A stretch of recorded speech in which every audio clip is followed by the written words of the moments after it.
Hello,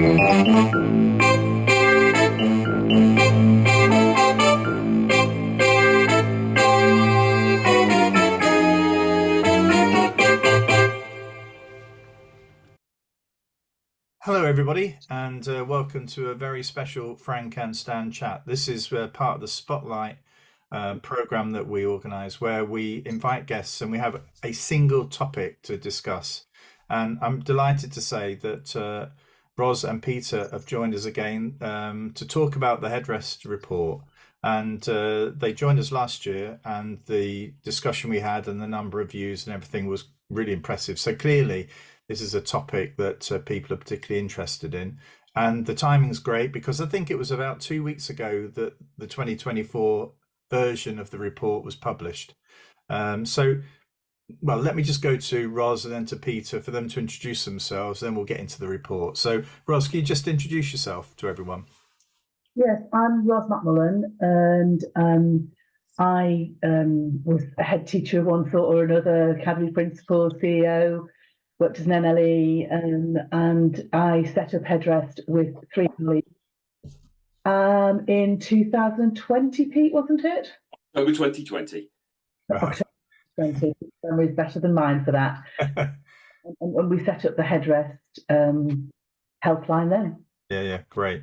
And Peter, obviously you were involved in that, but what was the story before that?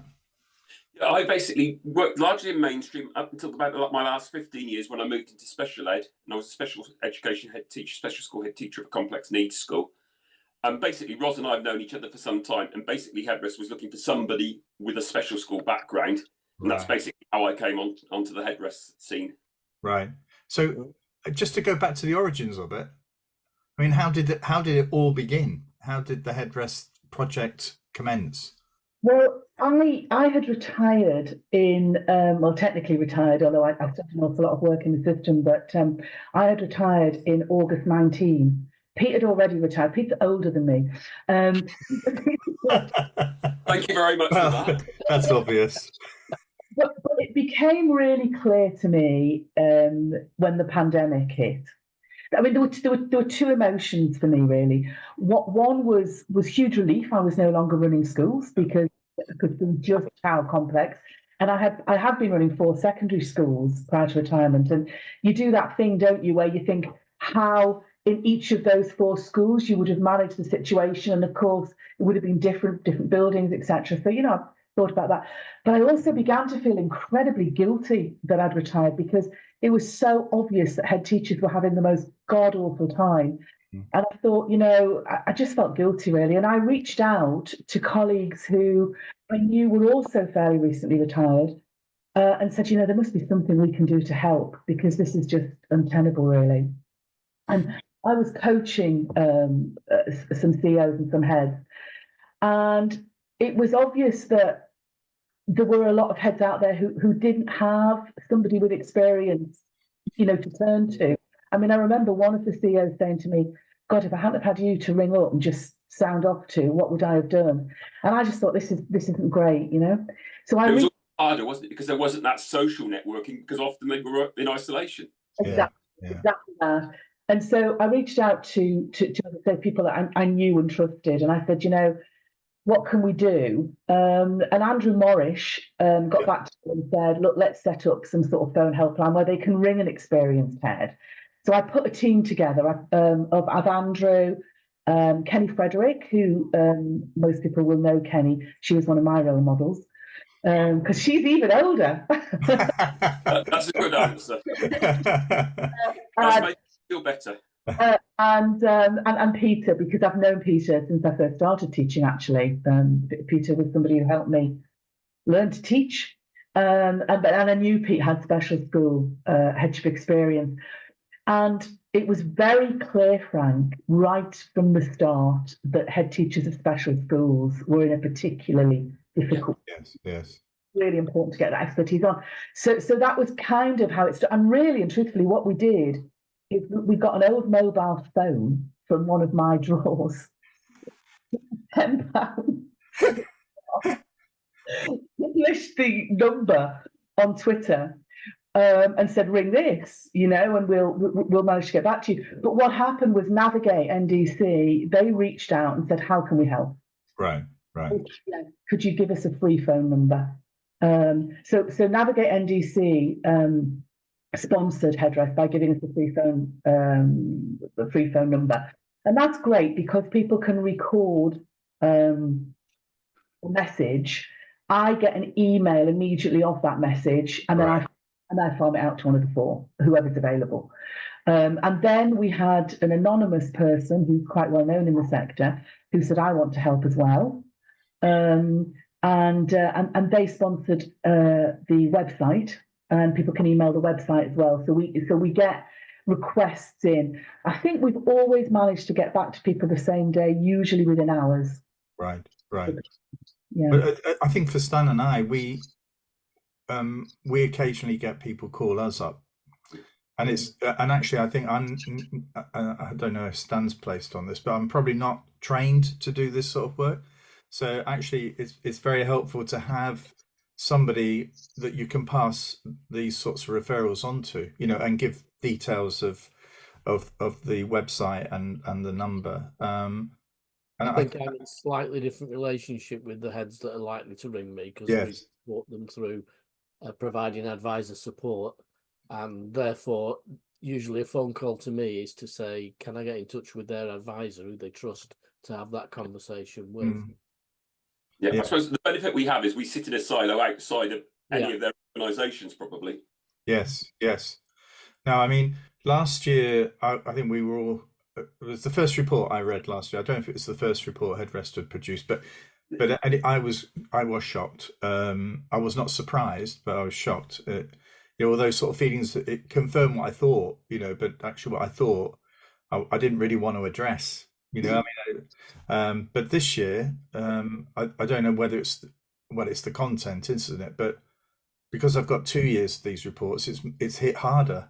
And it'd be interesting for you to sort of take us through, perhaps how things have changed in the history of the organisation, and how some of the things have shifted this year which weren't present last year. And then can we get into some of the factors, some of the what you call the stressors in the system? I think, if we looked at it between October 2020 and November 2021, most of our calls were revolving around the issue of COVID and the management of COVID, exacerbated by what could perhaps generously be described as muddled guidance from the DfE, which often left people at their wits' end. That was very much the first phase. We then went into a phase basically between December and April where inspections came back online. And we had colleagues who were on their knees, fearful of school inspection at a time when they still had staff absent because COVID hadn't totally gone away. And if ever there was a time for a big listen from Ofsted, that would have been it. Wouldn't they have gained a lot of points if they'd said, look, we know you've been under a lot of pressure. We'd like to come out and hear how we can support and what we can do as an inspectorate. What an opportunity missed. See, Peter, it would have been helpful, wouldn't it? Forget the inspection. Yes. This is about evidence gathering, about for ministers, for government, about how are schools actually coping with it. Let's have an honest, open discussion about those issues. What schools did well in the pandemic for future reference, because there may well be another pandemic or some similar sort of incident 15, 20 years down the line that we need to be ready for. I mean, the truth is, when you look at Headrest, all it was meant to be was the basic premise was, if you haven't sat in the chair, you don't know what it's like. And I think those of us who've been head, we know that. Unless you've sat in that chair and have that weight of responsibility, you don't know what it's like. And so we wanted to give the opportunity to head teachers to talk to another head teacher who had experience about the difficulties around COVID. We didn't think this was going to be anything other than a very short-term helpline. COVID, how do I respond to model government guidance? How do I respond to parental pressure? What do I do about staff being sick? How do I manage these bubbles? That's what we thought it was going to be. I mean, at that time, the thought that we'd still be doing this 3.5 years later. I mean, it's just mad. Yes. And what you said is absolutely spot on, because what we then had between April 2021 and December 2022 was that basically colleagues who were burnt out. Yeah, they were. And they were physically on their knees. They were like almost like saturated sponges. Information was being poured on them, and it was just going straight through because they just couldn't cope with any more. And we went through that phase, and that was a really difficult phase. Yeah, we also had the fact that if you had taken up headship, as many had at that time, we had to say to us, and quite rightly, I mean, God help them, saying to us, I actually don't know what headship is. I don't know what my job is because all I've been doing is managing COVID. And it became clear as things started to become more normal, and I don't think they did become more normal. I don't think they are normal, actually. But as things started like that, what became clear was a lot really depended on your context, not just your level of experience and when you had taken up headship, but your context. So it was clear that there were some multi-academy trusts and some local authorities that were, giving outstanding support to their heads. But there were some that were what I would just call totally bonkers. I mean, we had situations where as soon as things started opening up, in any way, you've taken them back in gradually in bubbles. Multi-academy trusts who were wanting to do quality assurance visits and look at data. And you're like, what the actual, and the pressure, it was ridiculous. And also, Ros, if you were a relatively inexperienced school leader, you could understand why some colleagues would go along with that. Yes, of course. Of course. And so some of the things that we were sort of saying was, tell them to bug off. Yes. If they want to know how to help, they can go and cover some classes and they can go and do but of course, if you're a fairly inexperienced head, if you're a new head, you don't have the, and also they were so tired, they were burnt out, so it was so interesting the difference in contexts was utterly incredible. I mean, Frank, you've worked for local authorities, haven't you? And you stand, one would like to think that local authorities and MAP central team would be like the ones we've run and actually see their role as supportive. But I have to tell you that is not the case everywhere. No. Stan, what were you going to say, Stan? What I was saying was at that particular time, I was doing some work with some newly appointed heads in Bradford. And I remember actually saying to them, this was just at the end of COVID, you haven't been a head teacher yet. You've been a manager. And the thing that you've had is the DFE managing you and telling you what you need to do, what you should do, what you shouldn't do. You are now about to go into a void where there won't be anybody telling you, and you need to prepare for that, because I could see that as a real problem for quite a number of new heads, that suddenly what they've been doing for 2 years wasn't actually headship. It was management rather than leadership. And all of the things you've covered there really cover that fourth phase. It does. I was just going to bring you back onto it. Yeah, you're right, Peter. The only one was the one about small school leadership. Oh, I love them. I mean, Frank, my background was in secondary. I mean, I did primary schools in a trust around, so I know a little bit about primary leadership, but generally I've run big secondary schools. I mean, talking to people who basically were the head, who were the bursar, finance manager, who were the estates manager, caretaker, who were opening up the schools, doing some teaching. I mean, I wouldn't know how to manage my. It was just, and of course, if they didn't have a good local authority or a good multi-academy trust looking after them, these people were just completely isolated and utterly exhausted. And no senior leadership colleague to prop them up. Nobody else to confer with. I think it sort of highlights, doesn't it, the sort of how thinly guarded and supported these smaller schools are. How sort of vulnerable they are, and it's amazing that more don't fall over. Go on, Stan. You can go right back to Ofsted, and when they sort of came out with self-evaluation as the thing to do, and how you should evaluate the other teacher and give them hard feedback. And I was always saying, I'm in a two-teacher school. I wasn't, but I was advisor for some two-teacher schools. So you're expecting a head teacher to sit down and give hard feedback to somebody and then say, am I still all right for my lift home? Because that's what life's like in a small school. Yeah. I've got 3 year groups rather than just one. There's only 2 of us in. Yeah. So really, we got to now December 23, and I think the report goes on to identify, I'm not saying culprits, but what are the factors? That's probably a better word, isn't it? Yeah. What are the factors that are adding to this stress this year, and how's that shifted in the 12 months? Do you want to start, Ros, or shall I? Well, I mean, if we just go back a little bit, it became sort of, Headrest was never going to be, we were not a campaigning organisation, right? When Ofsted started going back out there again, and I think I'm right in saying that was the autumn term of 21. Yeah.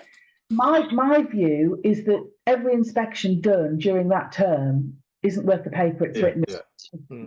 The difference in approach and the terrible things that were going on were just awful. Now, that made us begin to write letters because we could see, I hate to have to say it, but we saw Ruth Perry coming, not in Ruth Perry, but we could see it was going to happen.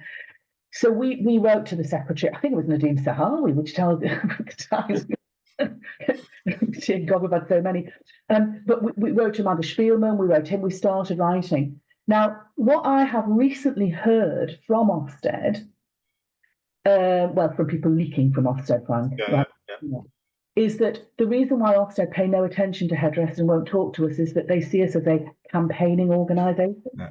We were never a campaigning organisation. We were forced into writing because we could see what was happening, and the fact we're not listened to, you can imagine how we feel about that. Oh God, I've forgotten what you thought. That's really disturbing, isn't it? Really, I mean, I am a fan of inspection. I was not a fan of the Spielman era, but actually, an organisation that isn't willing to listen or connect with a group of people who are actually managing or getting sight of probably the worst elements, the most stressful elements, the elements where people could fall over. To me, that's sort of saying something about how caring and willing they are to open up to hearing some of these messages.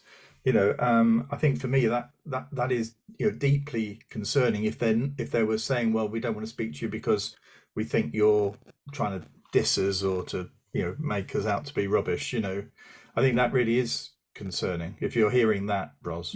Well, I am hearing that, and I'm hearing that directly from people who work in Ofsted. So that is quite alarming.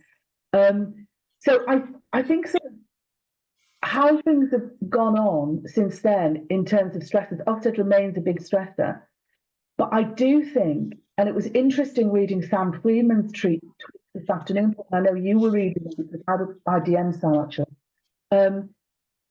Special needs, what's happening with special needs and SEND is absolutely appalling at the moment. And that is becoming, I would say, a major things that we have had, and we didn't used to get these calls, but we're getting a lot of these calls now, are from head teachers who are heads of independent special schools.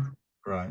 Now, this is interesting because when you say the word independent school, we all automatically think of sort of, fee-paying schools. The Eton and the Harrows of this world.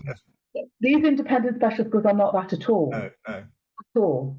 And I don't really know a huge amount about them, but what seems to be the case at the moment, it's feeling to me that the head teachers who are in charge of these schools, are at the sort of the top end of a pressure that's building through the system, and they are unloved and unprotected by anybody.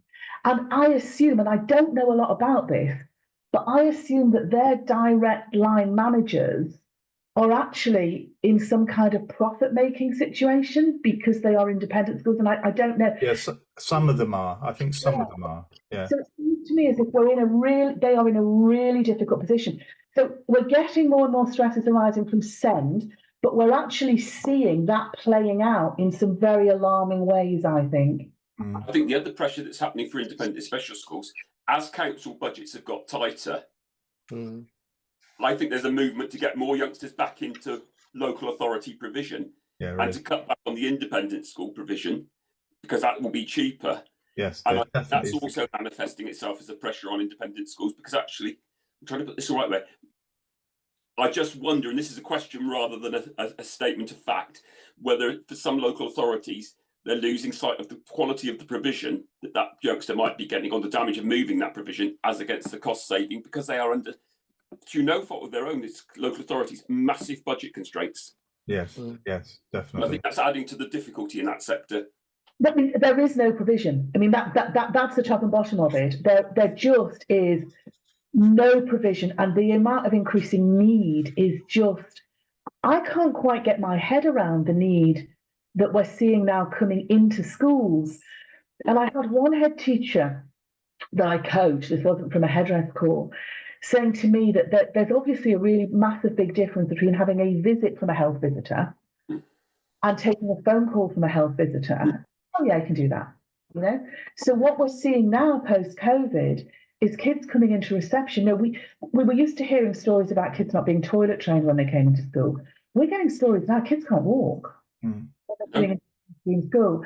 So the need, the dread, I mean, it's just exponential, the burst of need, and at a time when there is less and less resource, less and less provision. And everybody in this system's under pressure. Everybody in the system's under pressure. And most head teachers are, by nature, and I do believe this, I absolutely believe. I know what you're going to say. Most head teachers by nature are inclusive. Yeah. You know, that's their motivation. But the book stops here for health and safety and responsibility and whatever. I think it's just off the scale, the pressure around SEND at the moment. And just, you know, you just talk to any special or mainstream teacher about the challenge of getting a CAMS referral. Oh. The challenge of accessing social services for your most complex cases. Yeah. You know, you just can't do it. And so schools have become the front line for some of the most complex needs. And not only are they the front line, they're the front line without the adequate support they need to do that job properly. Yeah. I think this will be the 2024 issue. Yeah. Oh, well, I mean, it's also the pressure that when you can't progress it, possibly through no fault of your own as a head teacher, but you're the front of house, aren't you? Contact with the parent and the carer, you know, so it's all coming through you. And some of those conversations I can imagine are tense. You know, they're personal as well, aren't they? Because obviously as a parent or a carer, you're invested in your child's future, you know, and through no fault of the person sitting in front of you, you've not been able to secure the support that's required, you know, so that adds to that pressure. Again, going back to inexperienced head teachers having to encounter that for the first time, you know, probably much greater challenge than it was when I was a head, you know. I think there's also a phase thing there as well, Frank, that the move from primary to secondary will cause an explosion of this, because primary schools tend to cope with difficult children with difficult circumstances, because they're more of a community. They're smaller, they're able to do that.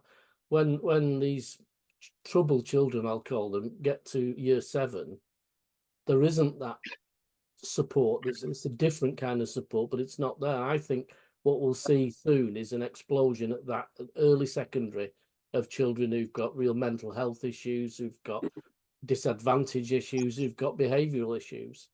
Did you find head teachers saying to you with these conversations that I can't actually deliver what I want to deliver? That in effect they felt as though they were constrained by either a trust or the government or whatever it may be, you know, that they wanted to do things differently but couldn't? Absolutely. That's all the time. I mean, the thing is, you know, I've always believed hard work isn't what causes stress. What causes stress is feeling completely powerless to solve the problems, really. You know, nowhere. And that is absolutely the case. And I think that the thing about the relationship with parents as well, that is another stressor in the system at the moment. And I think what that comes from I think that comes because schools were actually the last thing standing for families and parents who were struggling. So we know that the most disadvantaged communities suffered the most during COVID. That's just an obvious statement, we know that to be the case. In the old days, when you were kind of, at the end of your tether, you'd go and have a good old moan at the GP, or whatever sort of support family, around all these support services. Those support services don't exist. Austerity has killed all of that off. You can't see your GP now. So, but the person who is accessible Yeah. So I think head teachers are finding, a lot of heads are finding more and more of their time is having to deal with things that are outside their expertise, although they're becoming quite expert in it, outside their expertise, but really well outside their job descriptions, they didn't have to be doing.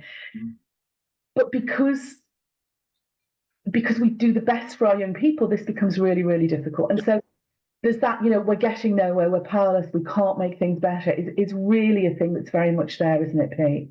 And I think there's also this issue of, I think I would hate to be a school leader in the present climate, because you've got the complex combination of diminished autonomy alongside oppressive accountability.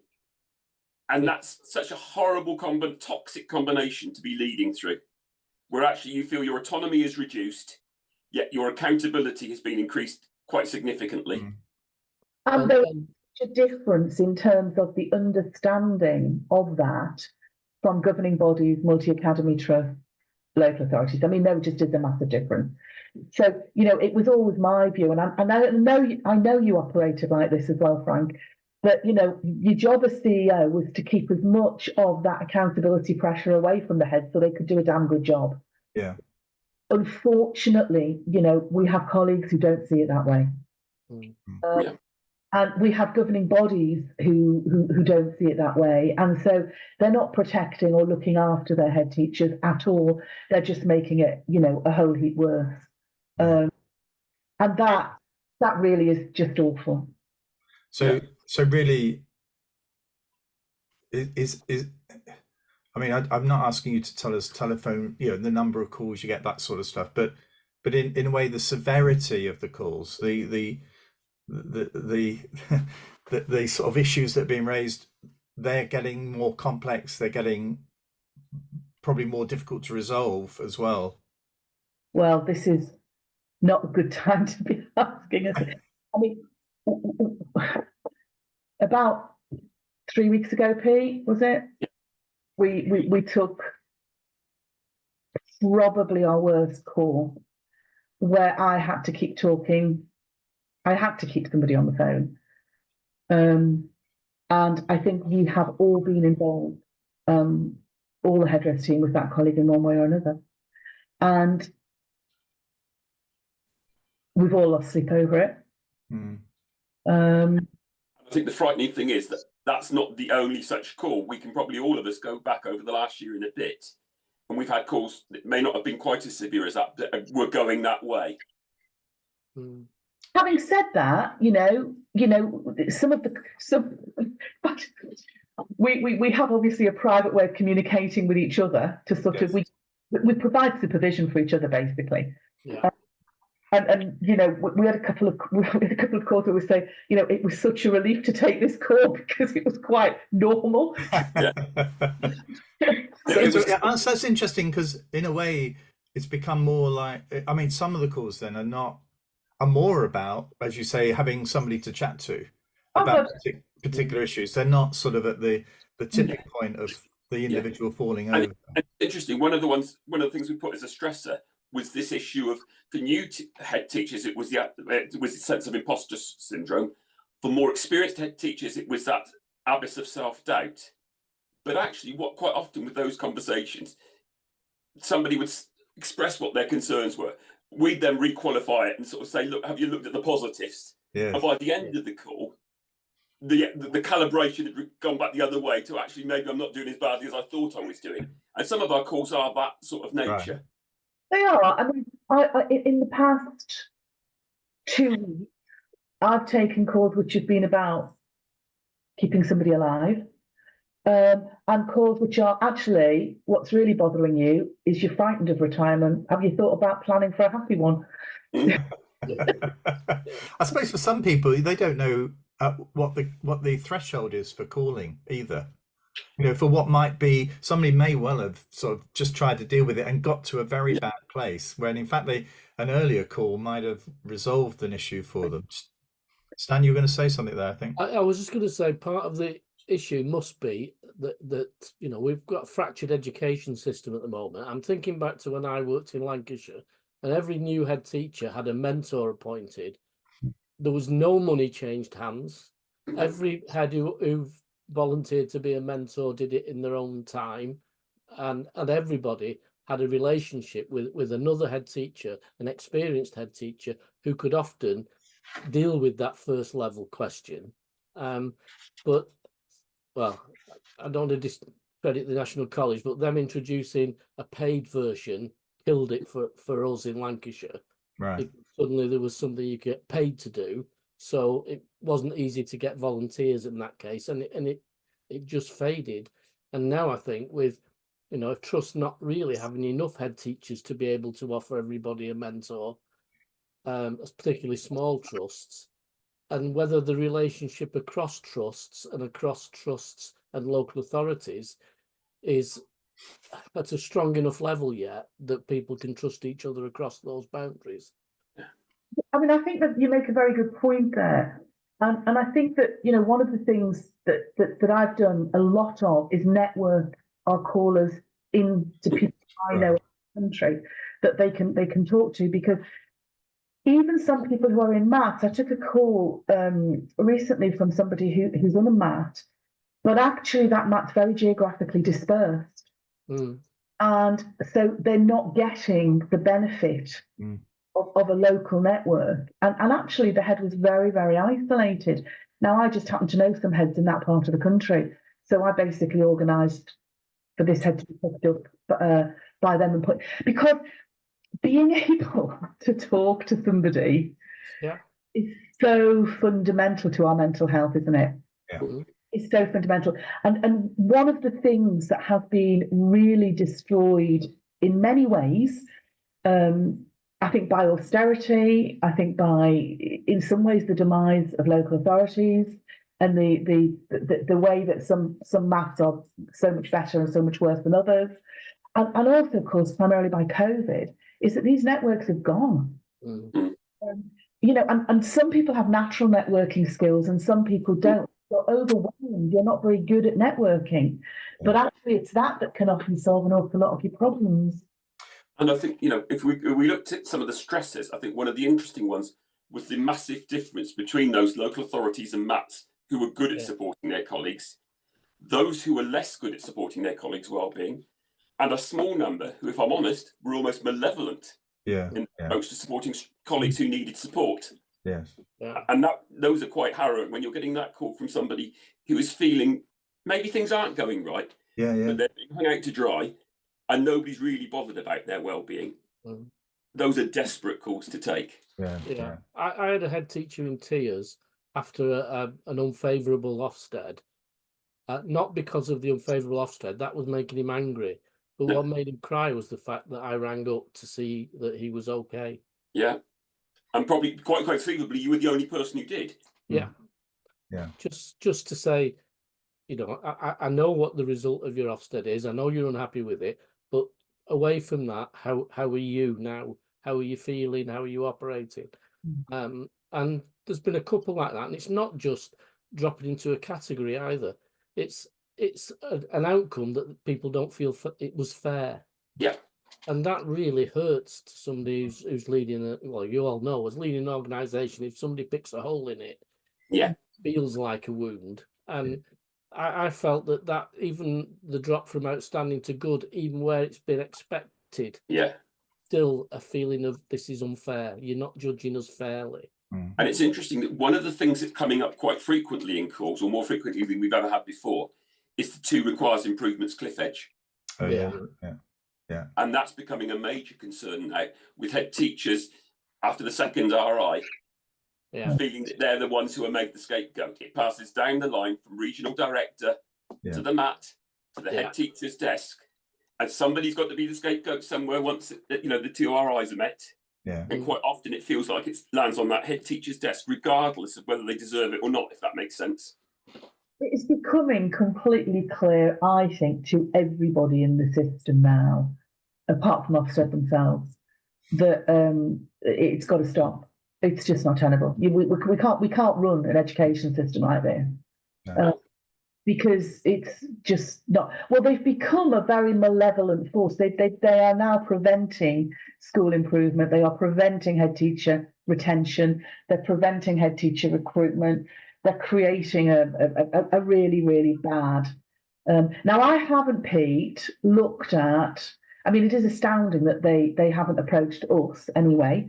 But I haven't looked at the big list and questions. But I know you have. And I know that you think that it's just a load of let me ask you a question because I want you to give me this answer. I'm trying to put it the right way. It's rather like asking, do you want your apple pie with ice cream or your apple pie with custard, but not actually asking you whether you want apple pie. That's a very good way of describing it. And those of us who've been involved in these previously know how these sorts of questionnaires are developed. So, and also having been implementing new frameworks or planning to implement new frameworks, I remember one survey where the responses to a particular question were very negative, but the response was, well, we'll focus in on the parents and the carers group in response to that because they're very positive about it. Actually, so what happened was we ignored, and I say we because I was part of that regime, we ignored the profession. We went to the group that supported the proposal. And actually I can see how the questions, the way they're going to come through, that they're not particularly challenging, are they? As you say, Peter. So even if there was one that wasn't going to give them the response they wanted, they could find a way of actually emphasizing an element or a response which is favorable to what they want. Yeah, I'm being cynical. I tend to look at it rather than the big listen as the big steer. Yeah. Well, what head we do, we'll respond, but we will publish our response so that people can see how Headrest responds. Because our evidence base is vast. It's vast. Yeah. We've got hundreds of hours of conversation with teachers, with school leaders. With school leaders, the heads. Yeah. Well, I think we've covered quite a lot there.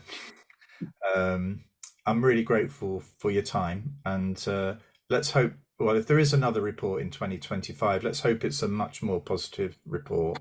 Indications are it might not be. It's going to take a while to get to a more positive picture, but let's hope. And again, if anybody who's watching this knows of a colleague, a family member, whatever, who feels they may be under a lot of stress related to the work that they do in schools, then if they're a school leader or whatever, reach out to Headrest, and you'll get this sort of response, which well done. Well done to everybody. It's lovely to see you both. And you. Okay, well, until next time, folks, thank you for joining us, and we'll see you soon. Bye-bye.